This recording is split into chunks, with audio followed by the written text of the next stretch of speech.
Jadi salah satunya adalah dengan SP2DK tadi. Ya. Jadi para wajib pajak jangan takut kalau dapat SP2DK ya Pak. Santai aja. Karena semua wajib pajak bisa nggak sih dapat SP2DK? Bisa aja. Keamanan WP juga terjamin. Betul banget. Jadi tidak akan kalian disekap ya. Tidak akan.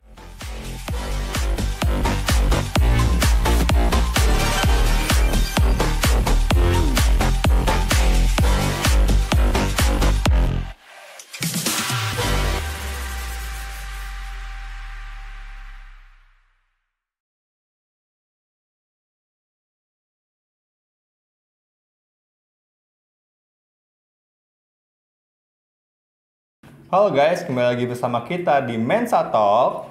We talk, we learn, we know together. Oke, bersama saya Gusti Rahbini Dan saya Silva Triananda beserta narasumber kita Bapak Agustian Diahnur SEMM sebagai akun representatif yang ada di KPP Menteng 1. Di episode kali ini ya, hanya informasi aja, kita itu sudah mencapai episode 6, Pak.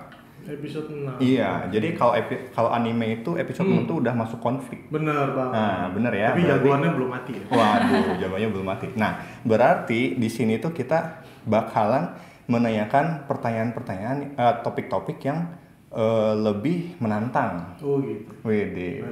Kok udah deg-degan ya? Deg-degan ya? Tapi sebelumnya kita kasih tahu dulu nih judul kita, tema kali hari ini apa. Oke. Nah, tema kali ini apa itu SP2DK? Oke. Nah, itu sekaligus jadi pertanyaan, Pak. Apa itu SP2DK dan dalam konteks perpajakan di Indonesia tentunya. Oke. Mungkin bisa langsung di ini, Pak, dimulai. Langsung jawab ya? Ya, boleh. Boleh dilempar ke audiens ya? Iya. Oke, jadi kalau ada pertanyaan SP2DK itu apa sih? Gitu ya? Iya, betul Pak. Sebenarnya kalau SP2DK itu apa, dari kepanjangannya pun sebenarnya kita udah bisa narik sedikit kesimpulan. Gitu. S. S-nya kan surat. Surat. Nah, surat. Jadi, P. Oh ya. jadi kayak ini ya, jadi kayak lawak gitu. Jadi surat permintaan penjelasan gitu. DK atas data dan atau keterangan. Jadi kalau ditanya SP2DK itu apa, sebenarnya itu tadi. Jadi kantor pajak punya data nih, data WP gitu ya. Ada keterangan juga.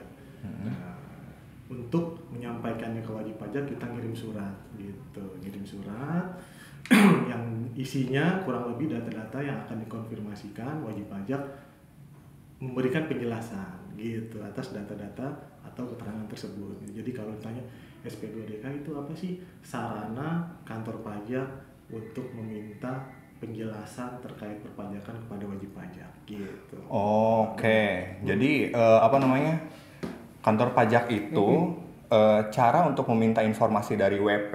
Betul. Ya. Itu dengan cara SP2DK. SP2DK. Nah, salah satunya dengan SP2DK. Betul. Apakah semua WP bisa mendapatkan itu atau hanya WP-WP tertentu, Pak? Oke.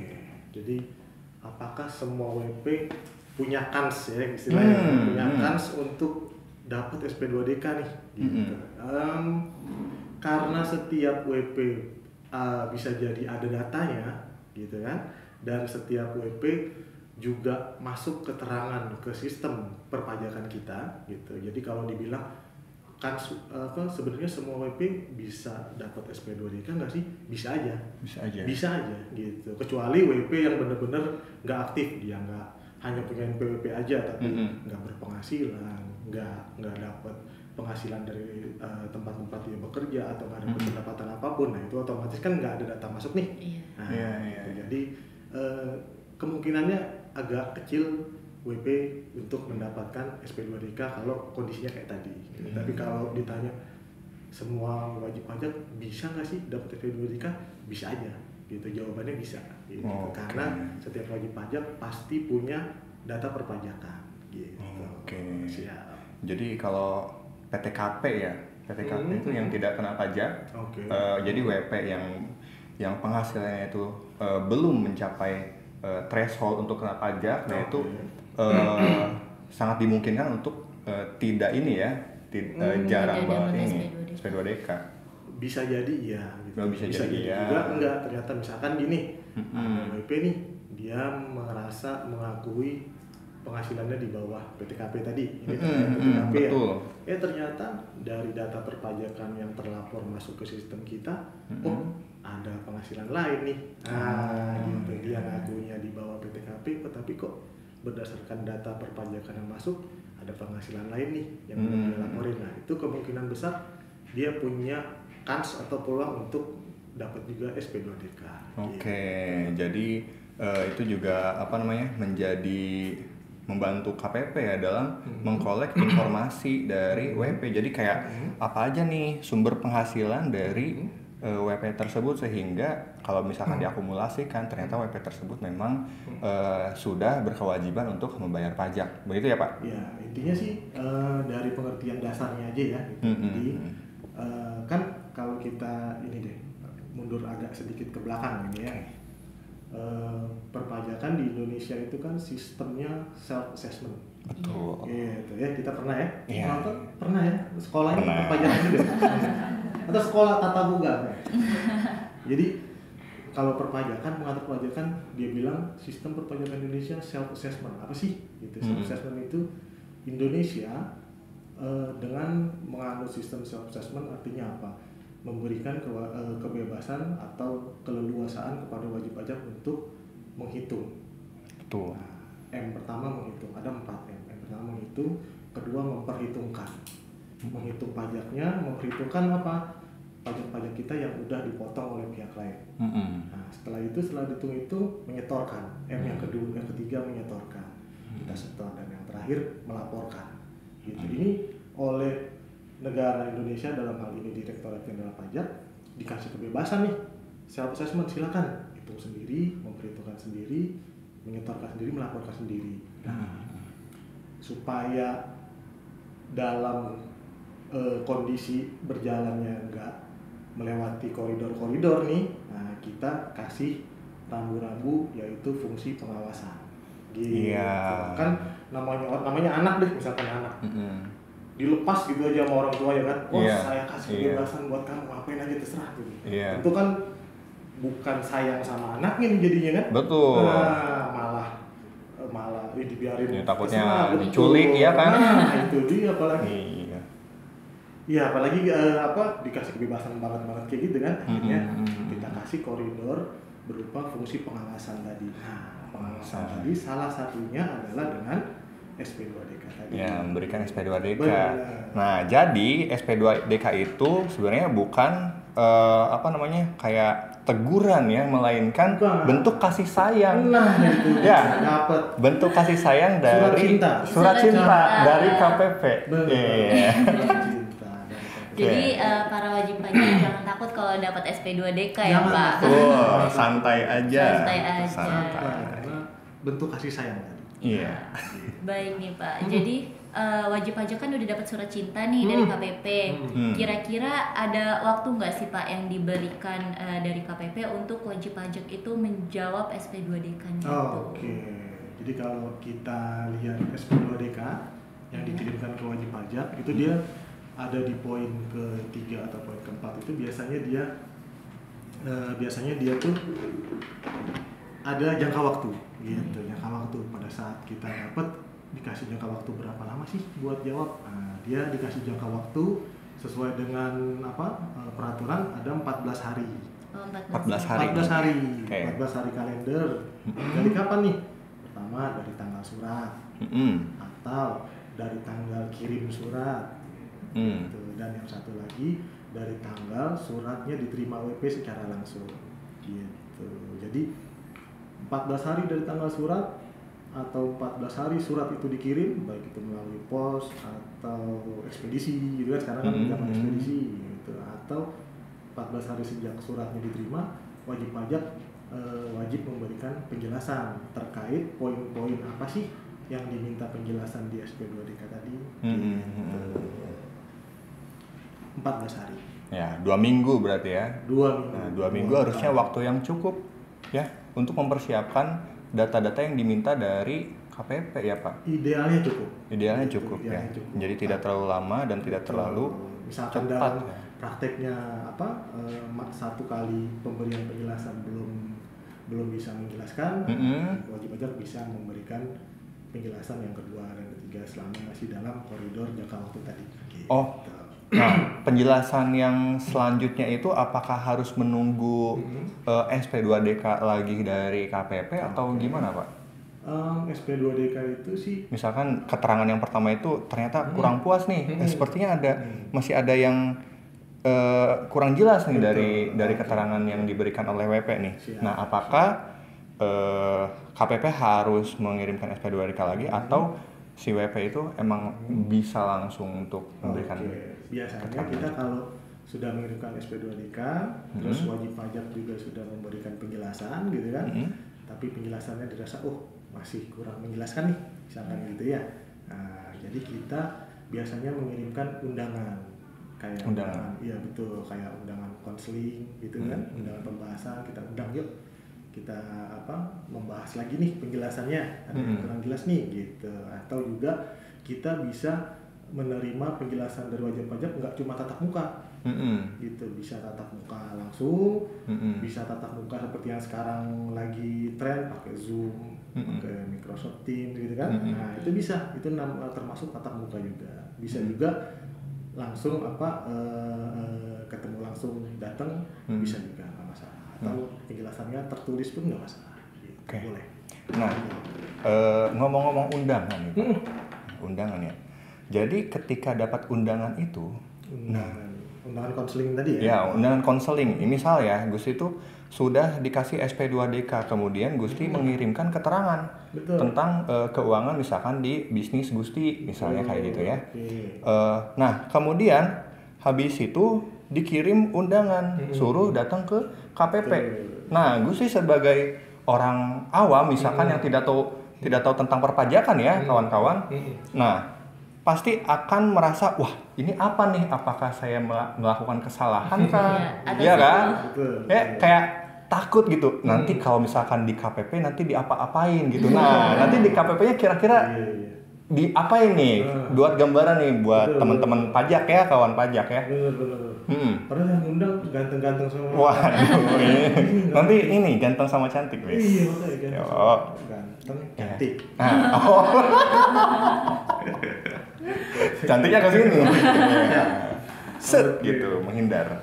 Jadi sebenarnya teman-teman pajak ya, kita ngomongnya teman-teman pajak sih, selama itu surat yang datangnya resmi gitu kan, karena kan ada beberapa kali tempo hari kita ada berita surat dari pajak isinya begini macam kan, apalagi di email atau di WA dengan bentuk .apk segala macam gitu kan ya. Nah, itu gawat tuh. Nah, jadi selama wajib pajak menerima suratnya jelas gitu kan, kop suratnya jelas, lalu amplopnya juga amplop kop suratnya jelas gitu kan, misalnya kalau dari kita menteng 1 segala macam, terus juga pas dibuka suratnya tanda tangannya udah barcode gitu kan ya, pas di scan barcode-nya keluar bener-bener surat aslinya beserta lampirannya dan penanda tanganannya. Aku rasa sih nggak perlu khawatir ya, nggak perlu khawatir karena memang SP2DK tadi seperti judulnya, surat permintaan penjelasan. Ketika penjelasannya dirasa belum menjawab dari masalah yang dituliskan di SP2DK, ya mau kan memang dijelaskan kembali tuh. Gitu. Jadi nggak perlu khawatir, kita datang. Dan buat kawan-kawan pajak perlu diketahui bahwa setiap pertemuan gitu ya untuk SP2DK ini khususnya selalu disertai dengan berita acara gitu. Jadi kita nggak, Pak ketemu yuk di warung kopi apa segala macam, enggak. Kita ketemunya tempatnya jelas, di kantor, semua isi pembicaraannya jelas, jawabannya jelas, dan yang paling pasti adalah berita acara pertemuannya ada. Gitu. Jadi masalah legalisasinya aman ya. Betul, aman. Jadi keamanan WP juga terjamin. Betul banget. Jadi tidak akan kalian disekap ya. Tidak akan. Iya, maksudnya diundang ke KPP itu supaya komunikasinya lebih berjalan dengan lebih baik lagi, Bener, iya kan? bener banget gitu. Iya. Jadi nggak ada penyekapan. Tidak ada penyangkapan ya. Itu hanya negatif thought aja. Oh, Baik, oke, Pak. siap. Jadi sudah terjawab ya Pak tadi. Sudah boleh pulang ya? Baru Sudah jam berapa ini? terjawab jangka waktu untuk wajib pajak menjawab SP2DK itu 14 hari setelah surat diterima ya Pak, atau Idealnya setelah 14 hari. surat dikirimkan ya Betul, Pak. Pak. Nah lalu ada pertanyaan selanjutnya nih Pak, gimana jika wajib pajak ini tidak memberikan tanggapan atau jawaban dari Oke. SP2DK tersebut? Bagaimana tuh Pak? Jadi, Ini yang ketakutan tadi kayaknya Pak. oh udah dapet suratnya tapi wah takut nggak mau jawab gitu ya. Iya. Nggak mau baca cinta kami ya. Waduh. Oke, jadi kenapa sih SP2DK pada saat datang wajib pajaknya nggak mau jawab nih, apa konsekuensinya kan gitu ya. Nah jadi DJP diatur kalau kita sedikit ngasih aturannya dia ada di SE 05 gitu. Jadi kita itu SE gimana kalau misalkan nggak dijawab, bahasanya kepala kantor dapat, nah dapat gitu bukan wajib gitu, tapi dapat memutuskan tindak lanjut selanjutnya gitu. Tindak lanjut selanjutnya apa? Bisa disuruh untuk kunjungan. Betul, kunjungan. Kok misalkan SP2DK sudah dikirim, sudah lewat 14 hari kok belum datang-datang nih, belum dijawab nih. Nah, ada beberapa instruksi kepala kantor yang bisa diambil, salah satunya kunjungan gitu. Kita berkunjung ke tempat wajib pajak, ketemu dengan wajib pajaknya, permasalahannya apa nih, kok sampai jangka waktu belum dijawab misalkan gitu kan ya. Nah, lalu misalkan juga WP-nya dipanggil, tadi kan udah kita singgung di awal bahwa misalkan jawabannya masih nggak ada, kita kirim undangan untuk WP-nya dipanggil, bisa juga.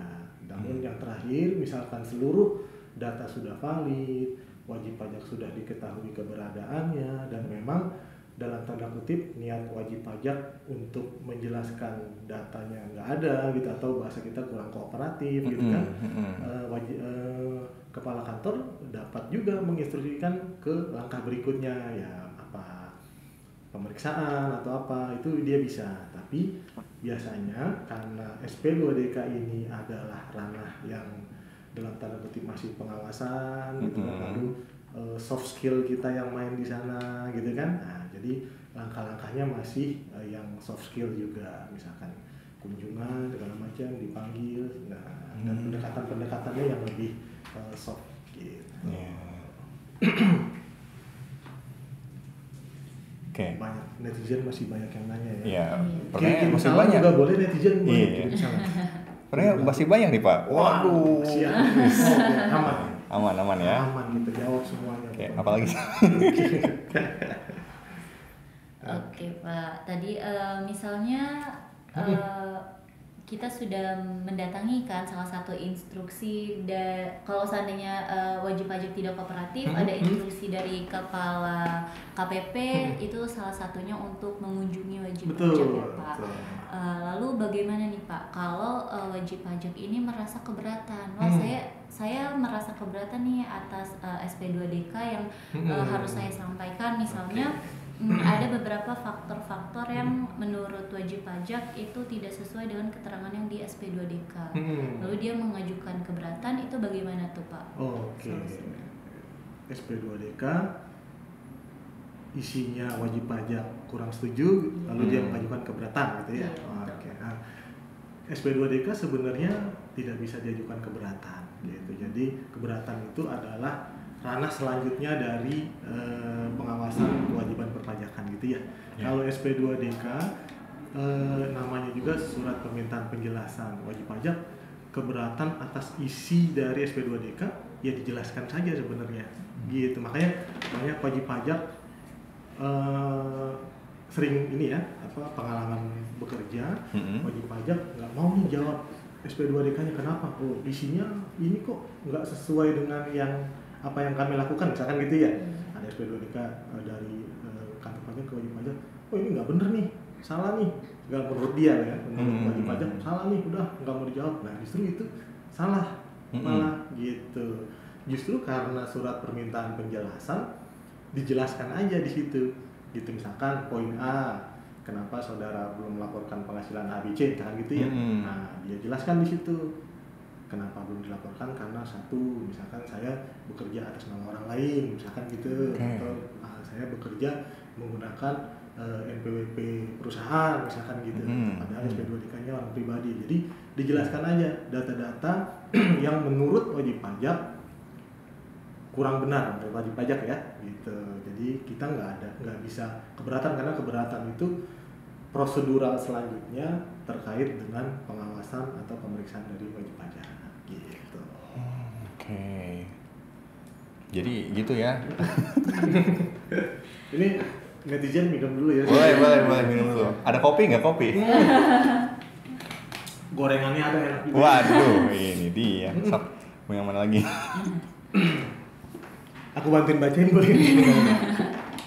Langsung baca aja Pak. Langsung baca. Mau yang mana Pak kira-kira? Siap. Oke, Pak. Jadi kalau seandainya wajib pajak itu mendapatkan SP2DK itu kita hanya butuh penjelasan dari si wajib pajak itu aja ya, Pak. Betul banget. Jadi nggak usah takut ya. Nggak usah takut ya kawan. Kan kawan pajak. Iya. Gitu. Kawan pajak namanya. Iya, teman-teman ini kawan-kawan pajak. Gitu. Kirain pajak people. Wah, pajak people. Smart people. Sobat pajak boleh. Nanti kita ajuin penggantian ini. Oke. Baik Pak, jadi kalau seandainya nih Pak, SP2DK itu ada sanksi nggak sih Pak kalau seandainya si wajib pajak itu tidak menjawab, itu ada sanksi hukumnya nggak, atau kan tadi hanya teguran-teguran atau hanya instruksi untuk kunjungan, ada nggak sih Pak kalau seandainya benar-benar dia tidak kooperatif, bahkan sudah kunjungan pun tidak kooperatif gitu, ada sanksinya nggak Pak dari KPP? Masalah sanksi ya berarti ya. Sebenarnya sih sanksi dari perpajakan nggak ada. Gitu. Wajib pajak nih dapat SP2DK nggak dijelasin sampai batas waktu kita kasih sanksi, nggak ada sih. Nggak ada, dia nggak ada. Hanya saja kan tadi udah aku jelaskan kan nih, fungsi KPP banyak nih, fungsi pelayanan, melayani dengan baik wajib pajak kan gitu. Lalu di dalamnya ada fungsi penyuluh, bikin wajib pajak pinter, salah satunya kita nih. Cara ini ya. Betul, tadi lagi fungsi penyuluhan nih. Nah, penyuluhan betul, kita. Lanjut ke fungsi pengawasan. Fungsi pengawasan tadi SP2DK.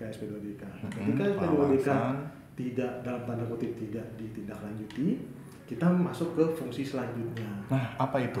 Fungsi pemeriksaan tadi. Pemeriksaan. Betul, pemeriksaan, penagihan, segala macam. Nah, disitulah baru mulai tindakan yang sedikit lebih keras lah dalam tanda kutip ya. Betul. Karena kalau kita bicara pengawasan kan kita soft skill, kita kasih data, yuk jelasin data ini gitu, benar nggak, segala macam kan gitu. Kalau benar oke, bagaimana tindak lanjutnya. Nah, tapi ketika itu tidak diselesaikan dengan baik oleh wajib pajak, tidak ada sanksi, hanya saja prosesnya berpindah dari pengawasan ke pemeriksaan dan penagihan. Gitu. Itu tadi teman-teman fungsional pemeriksa dan fungsional penilai atau gitu kan. Nah, itu mereka yang turun. Nah, kalau mereka melaksanakan tugasnya ya udah mulai karena dasar mereka bekerja surat perintah pemeriksaan ya, mereka melaksanakan prosedur pemeriksaan yang ada gitu. Oke. Betul. Jadi kalau SP2DK nggak digubris, disanksi nggak? Ya enggak. Hanya saja berpindah ke fungsi KPP selanjutnya. Oke. Ini jelas ya. Jadi kalau misalkan pada tahap SP2DK itu tidak ada sanksi yang berlakukan ya. Jadi ketika kalian dikasih SP2DK sebenarnya masih santai-santai aja ya. Santai-santai aja karena tidak disanksi. Cuma kalau misalkan tetap aja tidak digubris, nah kalian akan lanjut ke step selanjutnya dari pengawasan ke pemeriksaan. Nah kalau ke pengawasan kan untuk mendapatkan informasi dari WP itu dengan cara diminta, ya kan? Kalau misalkan pemeriksaan berarti mencari informasi WP itu dengan cara dicari, iya kan? Kalau pemeriksa kan gitu ya. Oke. Mungkin gini ya Pak. kita ngobrol Oke, santai. santai aja. SP2DK dia sersan serius tapi tetap santai gitu. Oke. Santai dalam arti kata komunikasinya kita tetap santai, kita akan ngasih menunjukkan data-data yang perlu dikonfirmasi. Wajib pajak silahkan jawab sesuai dengan keadaan, misalkan oh ini Pak bukti transaksi ini loh gitu. Kami sudah melaksanakannya ini, kami sudah melaksanakan ini, nah terjawab penjelasannya secara terbuka ya Pak. Itu jadi lalu poin kedua, oh ini Pak, oh iya berarti ini objek pajaknya ya, oh maaf Pak kami belum melaksanakan kewajiban perpajakannya misalkan, jadi mohon izin kami laksanakan sekarang, boleh silakan. Nah nanti ada poin-poin yang memang bisa dijawab dengan baik oleh wajib pajak, misalkan juga ada poin-poin yang ternyata oh miss nih kewajibannya, nah itu bisa kita jawab secara ya konseling gitu kan, ngobrol gitu kan, ya betul, masih dalam koridor pembahasan lah, gitu. Tapi memang ujungnya jika tidak dilaksanakan atau dijawab dengan baik atau tidak terselesaikan ya ujungnya tadi gitu, fungsinya berpindah ke yang lebih ini. Intinya komunikasi ya harus tetap terjaga supaya tidak kena sanksi. Kalau misalkan komunikasinya tidak ada ya wayahna. Googling dulu apa ya bahasa Indonesianya? Oke, gitu ya. Oke. Jadi gitu, cara untuk menghindari sanksi adalah berkomunikasi. Jawab SP2DK dengan cepat, lengkap, jelas. Nah, itu ya, cakep.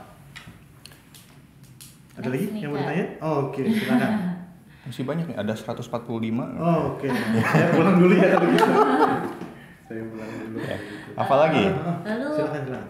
untuk wajib pajak kan sudah mau menanggapi nih SP2DK, apakah misalnya dari SPT itu kan tidak sesuai tuh, misalnya SPT yang wajib pajak laporkan itu tidak sesuai dengan data-data yang ada di KPP. Apakah wajib pajak itu nantinya perlu membenarkan SPT tersebut apa dari pihak KPP-nya? Siap. Nah, jadi SPT datanya kurang lengkap atau karena SPT itu harus diisi dengan benar, lengkap dan jelas. Nah, bila 3 fungsi ini atau salah satu fungsinya belum terlaksana dengan baik, otomatis datanya muncul. Gitu, otomatis data muncul. Bagaimana cara komunikasinya? SP2DK. Gitu. Setelah SP2DK, wajib pajak baru sadar, oh mungkin ada poin-poin yang miss nih, misalkan gitu ya, menyebabkan SPT kami 3 fungsinya belum terlaksana. Jadi gimana nih Pak? Silakan lakukan pembetulan. Gitu. Atas dasar SP2DK tadi, wajib pajak sudah dikonfirmasi, sudah melakukan pembahasan, wajib pajak sudah paham kesalahannya atau mungkin hilafnya di mana gitu kan ya. Poin ini, oh iya saya belum masukin Pak. Poin ini, oh iya saya lupa mengenakan pajaknya misalkan gitu ya. Nah, nanti kita bimbing untuk melakukan pembetulan supaya SPT yang masuk yang dilaporkan oleh wajib pajak telah memenuhi 3 unsur dalam undang-undang, yaitu benar, lengkap, dan jelas gitu. Oke. Ini ada pertanyaan dari teman saya Pak. Wah, teman ini nih. Namanya Ujat ya, si Ujat. Oke. Katanya berarti kalau misalkan dia itu sudah berpenghasilan, jadi dia itu adalah pekerja Pak. Nah, berpenghasilan, kemudian dia itu melaporkan penghasilannya dia sebagai kewajiban pajak. Nah, benar kan? Nah, tapi dia dapat SP2DK. Nah, alasannya itu adalah investasi. Apakah investasi itu termasuk ke dalam objek pajak apa gimana Pak? Jadi kan kalau investasi itu memang ini ya suka ada penghasilannya gitu Pak. Betul. Nah itu gimana Pak? Oke. Jadi intinya balik lagi ke tadi pertanyaan sebelumnya. Kalau ada penghasilan lain yang belum dilaporkan di SPT, artinya SPT-nya belum benar, lengkap dan jelas kan gitu ya. Nah gitu, belum benar, lengkap dan jelas. Atas hal tersebut muncul SP2DK gitu ya. Nah, tapi wajib pajak terasa penghasilan saya udah dilaporin semua nih. Gitu. Nah, jadi selama wajib pajak bisa menjelaskan bahwa seluruh penghasilan yang dia dapat sudah dilaporkan di SPT, sebenarnya sih nggak perlu takut ya. nggak perlu takut untuk dapat SP2DK segala macam. Toh juga misalkan kalau kita dapat SP2DK tapi kita ngerasa seluruh penghasilan kita sudah dilaporkan, kan tinggal jelasin. Iya. Karena kan suratnya surat permintaan penjelasan, bukan surat permintaan pembayaran. Nah, ya kan? Itu sebenarnya yang mau aku tekanin buat apa tadi? Kawan pajak ya. Ya, kawan pajak ya yang masih muda-muda gitu kan, angkatan-angkatan saya. Ya, bukan. Ya. Jadi intinya itu gitu. Jadi selama kita ngerasa sudah benar lengkap dan jelas, SP2DK itu ditanggapi dengan ini aja kepala dingin lah istilahnya ya. Kita jawab, kita jelasin, nggak perlu takut karena itu adalah surat permintaan penjelasan, bukan surat permintaan pembayaran. Nah, gitu ya. Benar. Jadi jangan takut kawan pajak, terutama teman saya yang tadi ijat nih ya. Jadi kalau misalkan memang dapat SP2DK, nah dicek lagi, mungkin ada penghasilan lain yang belum dilaporkan. Gitu ya. Bisa dari investasi mungkin, dari freelance atau dari sumber-sumber yang lainnya. Pijat berapa biar saya kirimin SP2DK? Oh iya, nanti ini Pak, saya Awas ijat ya. Ijat ya. Oke, ada lagi? Oke. Misalnya nih Pak, untuk SP2DK ini kan wajib pajak memberikan penjelasan nih ke KPP ya Pak. Nah, untuk penjelasannya ini dalam berbentuk lisan atau perlu ada dokumen-dokumen nih Pak yang perlu disiapin? Iya. Penting ya. Betul. Jadi kalau di juklaknya gitu ya, kita bicara juklak, wajib pajak bisa menjawab SP2DK itu pertama dengan tatap muka. Tatap muka langsung gini. Kita terhipnotis.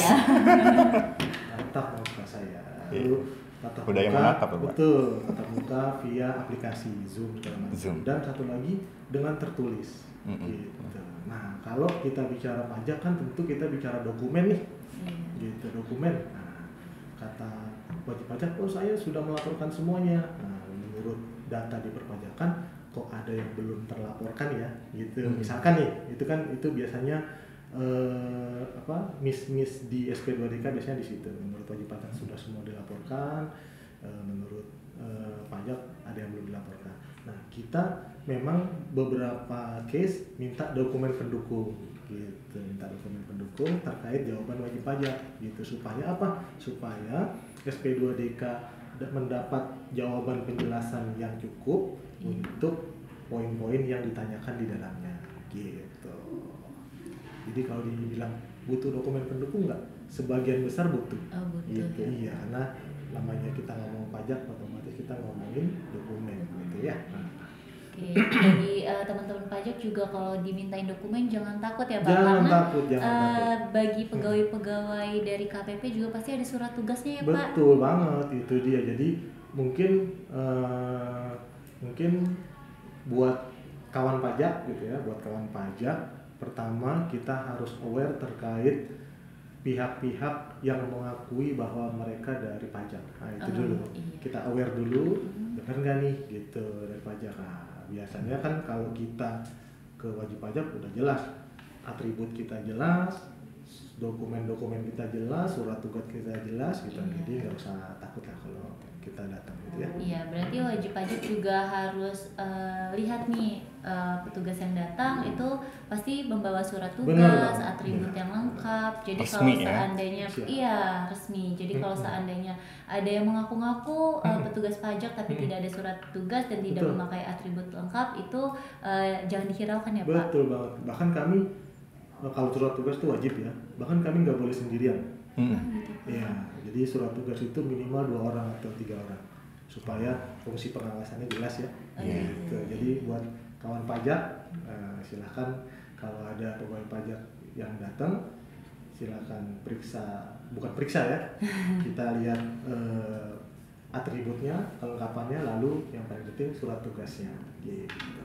Pak, apa sih Pak perbedaan antara SP2DK dan surat ketetapan pajak? Nah, ada itu dia. perbedaan ya Pak?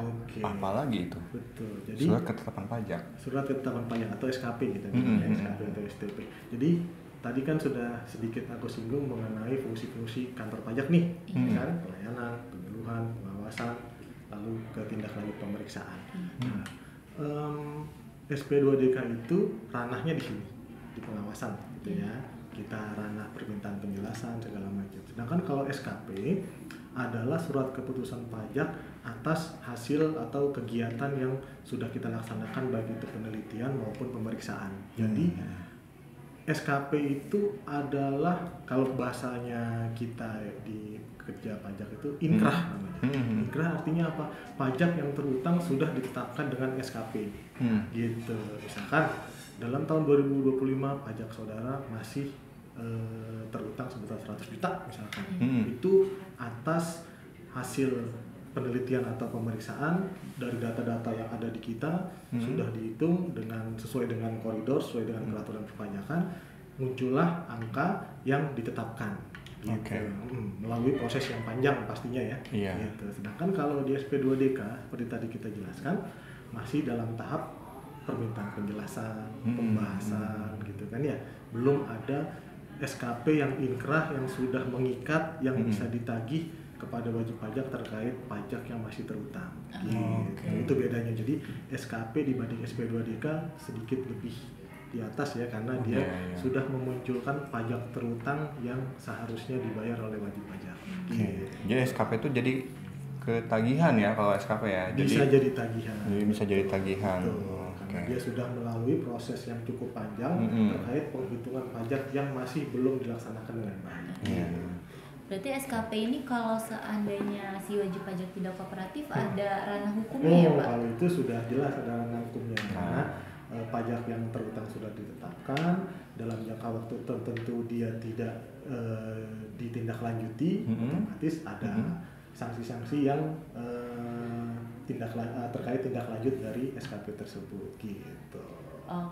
Sudah terjawab nih Pak. Jadi tentang SP2DK dan SKP. Jadi untuk rekan pajak jangan takut kalau dapat surat cinta atau SP2DK dari KPP ya. Demikian podcast kita kali ini. Jangan lupa terus tonton podcast-podcast selanjutnya hanya di Mensa Talk. We talk, we learn, we know together.